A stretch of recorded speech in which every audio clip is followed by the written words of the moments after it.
Evening tonight, a much quieter scene at the U.S. Capitol as Congress is back at work trying to finish the Electoral College count and confirm President-elect Joe Biden's win. A curfew is still in effect hours after people stormed the Capitol, broke windows, and forced their way into the offices and onto the Senate floor. Pipe bombs were also found at the Capitol. Officials now reporting 4 people have died, including a woman who was shot by police inside the Capitol. The other 3 were medical emergencies.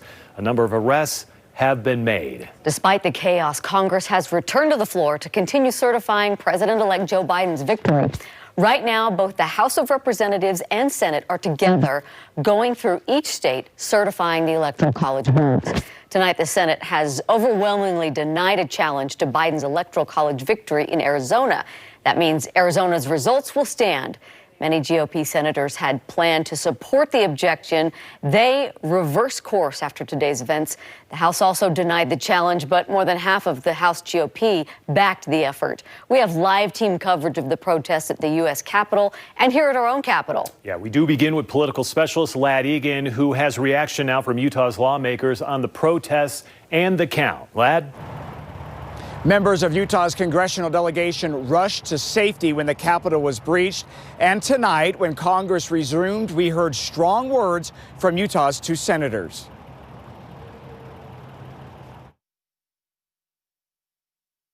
Our job is to open and then count.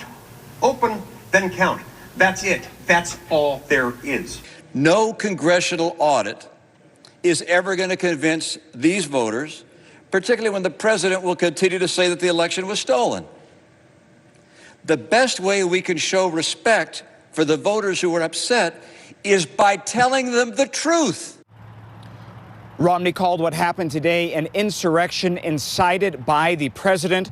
During the lockdown, Congressman John Curtis told me that having protesters on the steps of the Capitol was already a security breach, but then things quickly escalated. When they breached the doors of the Capitol, that is something that just is, I mean, it reminds me, I told my staff, this looks like something that happened in Venezuela. Like, this just doesn't happen here in the United States, and it's totally inappropriate. Curtis said every American should feel like their house was violated, and tonight he sent a statement that his anger has grown, calling it an act of domestic terrorism inspired and encouraged by our president. Also this evening, we are hearing from Governor Spencer Cox. He shared a message from the governor's mansion condemning today's violence. I'm deeply troubled at the chaos, at the devastation, at the cowardly acts of violence. I urge you to stand up and speak out against the violence, against the terrorists, against the evil that we have seen in our nation's capital today. Governor Cox said he never thought he'd have to deliver this message on his 2nd day in office. He ended by asking us to pray for the United States of America. Only 2 members of Utah's congressional delegation said that they were poised to vote against certifying the election results. Those are Representatives Chris Stewart and Burgess Owens. This evening, both say that they still have concerns about the process, but Deanie, they are speaking out strongly against the violence today, saying that it was a sad day for America. That's a widely held sentiment tonight, Ladd. Thank you. And in fact, the Utah Republican Party released a statement condemning the protests, saying in part, what occurred today is unacceptable. At this time, we must unify and peacefully allow the processes established by our Constitution.